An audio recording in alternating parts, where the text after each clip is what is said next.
Hello po mga kabayan, mga kalingap, ka-business ka-papi, magandang buhay. Muli nagbabalik po Annalisa Reality Vlog. Bago ang lahat, thank you po at welcome sa aking mga bagong subscribers. Mga silent viewers, nagla-like, nagko-comment, nag-share, salamat po sa suporta ninyo. Salamat po sa hindi pag-skip ng ads. And please support po ka-business official, Papa Dins TV, ka-business family, ang mga kasamaan ko pong reactors sa ka-business official at sa kalingap din po sa Karepa. And please support din ho natin si Kuya Bal Santos Matubang, Ate na vlogs, Kalinga Prab, tsaka Pia Matubang. So ito po, reaction ho ako dito kasi nag-live po kahapon si Anime Reactors TV. Kasamahan ko pong reactor sa ka-business at sa Karepa, sa Kalinga. Yun nga, may mga klinaro dito. So ito, yung mga katanungan na nasagot naman kasama dun si Pinuno Ka-Business, pinatitigil na nga itong ex ni Bong, tapos yung mga kasamahan niya. Kilala nyo na yun kung sino mga ka-business. So bumanat na naman siya. Hindi pa rin talaga titigil itong ex ni Bong. Sabi nga ni Mrs. Ka-Business, ano ba yung pinaglalaban mo? Tinanong nga si Bong kung gusto pa daw ba niya si ex, yung ex na ayaw na talaga ni Bong. Ang laki ng nito. Ang laki ng galit nito kay Ka-Business. Hindi ko alam at hindi natin alam kung ano yun. So, ito nga, sabi nga, shoutout po kay Ma'am Bupil, Mix Vlog. Basta naka-public, pwede nating reaksyonan. Di po ba, Ma'am Bupil, no? Kasi kailangan natin ng resibo, ng ebidensya. Ipaparinig natin yung kanyang boses. Kasi importante yun, kaysa naman maghaka-haka lang tayo. Sobra siyang nanggigigil. So hanggat hindi niya tinatantanan si Pinuno Ka-Business, nagpaparinig pa rin siya.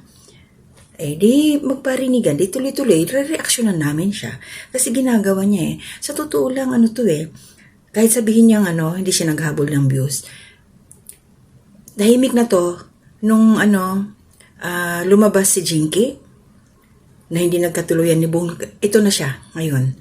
Nag-ingay kasi nga, nung nakaraan, wala naman siyang views talaga. Ito ngayon, bumaba na siya kasi nakikita niya may views. Ipokrita itong babaeng ito. Sa totoo lang, mga ka-business, pasensya na kayo.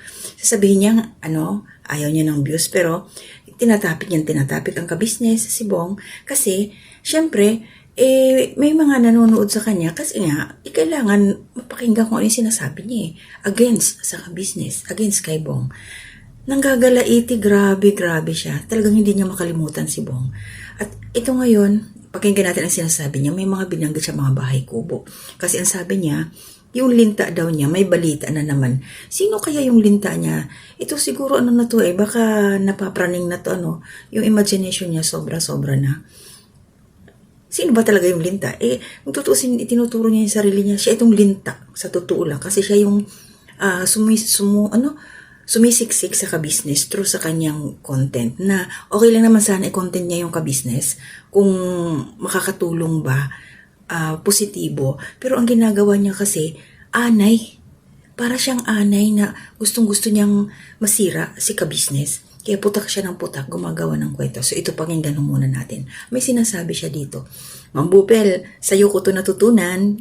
Shoutout po. Basta naka-public, go tayo.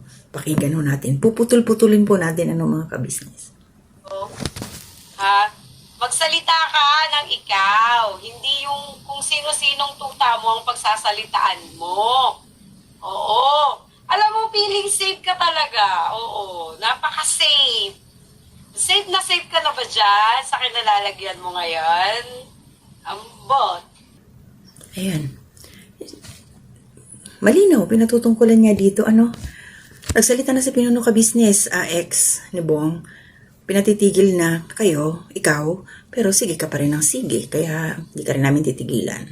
Alam niyo ba kahapon, while nagtatambay-tambay kami sa alam niyo na kung nasan ako, may isang mensaheng dumating sa akin. In fairness hindi to basta-basta na nagmensahe sa akin. Isa to noon na pinakamahalagang tao sa bahay kubo. Guess who? Grabe talaga siya, napaka-ano niya. Alam nyo ba? Mga chismosa tayo Kulang na lang to siya ng sungay, sa totoo lang. Masamang mag-gossip Alam nyo ba? Nung unang-unang nag-YouTube ako, pinanalangin ko talaga Kasi hindi nga tayo nakakapagsalita noon, di ba? Hindi tayo makapaglabas. Paano ka makakapagsalita? Hindi ka pa naman kilala. Nakilala ka nung sumipsip ka kay ka-business dahil kay Pong nagunyari ka na mahal-mahalan mo si Bong tapos hindi naman. Diba? Grabe tong babaeng to. Pero sige lang, go lang tayo. Ang mga sama ng kalooban natin noon. Pinapanalangin ko talaga na sana may mga tao, yung mga taong na biktima, yung mga taong na biktima noon, ng mga taong ito dito sa Bahay Kubo, lumabas at mag-reach out sa akin. Pinanalangin ko yan. Mga ka-business, alam nyo, nakarating ko sa bahay nila ka-business para siyang magnanakaw ba? Magnanakaw ng tiwala. Yun, ninakaw niya ang tiwala ng ka-business family. Ito na siya ngayon eh. Napakaahas ng babaeng to. At unti-unti nang lumalapit yung mga anghel noon na ginamit at sinaktan ng mga taong ito sa Bahay Kubo. Ay, nako, excited na. Ewan ko lang kasi nga hindi talaga tumitigil eh. May ano ba to? Makasuhan kaya ito yung mga ganitong klaseng mentalidad. Pero siguro, ewan ko lang. Tuloy natin. Ay, wala ko sino. Siyempre, hindi natin sasabihin. Pero isa to sa pinaka-special nung panahon na yon sa Bahay Kubo. Ngayon, makinig po kayo. Alam ko naman na manonood ka. Imposibleng hindi.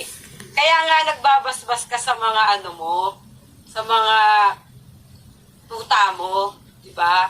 Kasi pag-aaralan mo yung mga sinasabi ko ngayon. Tapos, babasihan mo yan para ibigay mo yung idea na yan at sabihan mo sa tuta mo, eto yung gagawin mong content. Alam ko yan, may basbas ka. Alam ko, may basbas ka. May nagpatunay niyan, si Linta.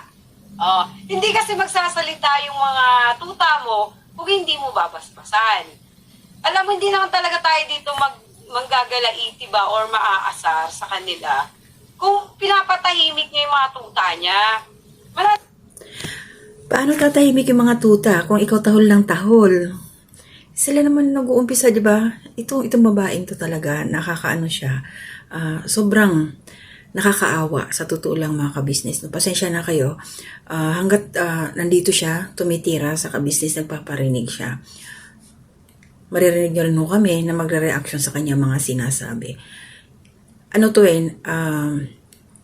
Denial na isa siyang talunan na hindi nakapag-move on kay Bong. Kaya ganyan siya ngayon. Sobrang ingay niya, grabe. Tuloy. Tahimik naman tayo, di sana nag-i-enjoy na lang tayo dito, no? Pinaiingay mo, di ilalabas namin ang katotohanan.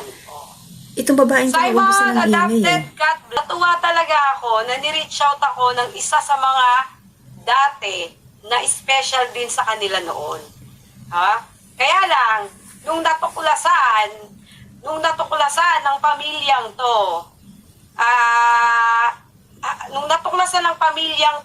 ang pinagagagawa ng Bahay Kubo na to, hindi na niya hinayaan na makuha pa ng tuluyan yung pinakamamahal niyang diamanteng anghel. Kesa nga naman, makuha at ganun din ang gawin. Ay, kung ako yung magulang, no? At itong pinakamamahal kong anghel na to ay iniingatan ko. Tapos malalaman ko na sa circle friend. So yun mga ka-business, ito lang masasabi ko. Kung ito kapatid ko, o anak ko, o ano man, makakatikim to sa akin. Wala na to wala na to sa lugar ang kanyang pag-iisip. Sobra ng kinain na siya ng, yung galit niya, dinadaan niya sa ganyan. Mga paninira, pagtira, hindi niya binabanggit yung pangalan, pero sino ba yung pinatutungkulan niya, di ba? Siyempre ang ka-business. Nandiyan pa rin hindi pa rin talaga siya humihinto.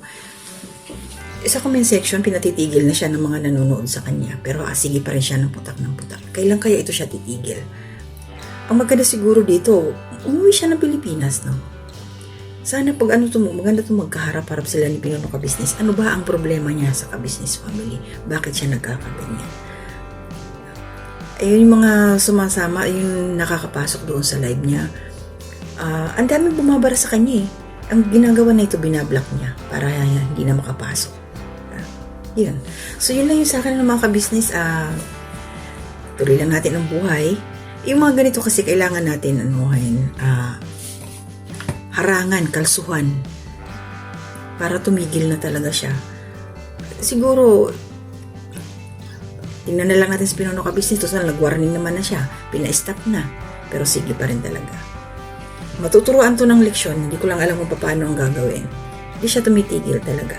So mga Ka-Business, maraming salamat pala, shout out. Dito lang ito sa last upload ko, yung isang senior citizen po na nakahiga sa sako na banig. Salamat po sa 17 na nag-views. Thank you po sa inyo. Malaking bagay po ito sa akin. Thank you po. At meron pong nag-comment dito na dalawa. Siyempre po, si Nanay Soledad Belmonte, shoutout po. At saka si Ate Ninette Recta, salamat po sa inyo. Salamat po sa suporta. Sa dalawang nag-thumbs up. Thank you po. Kahit ganito po, syempre malaking bagay ho sa akin ito. Kaya sobra akong thank you sa inyo. So yun na po yung aking reaction ngayon.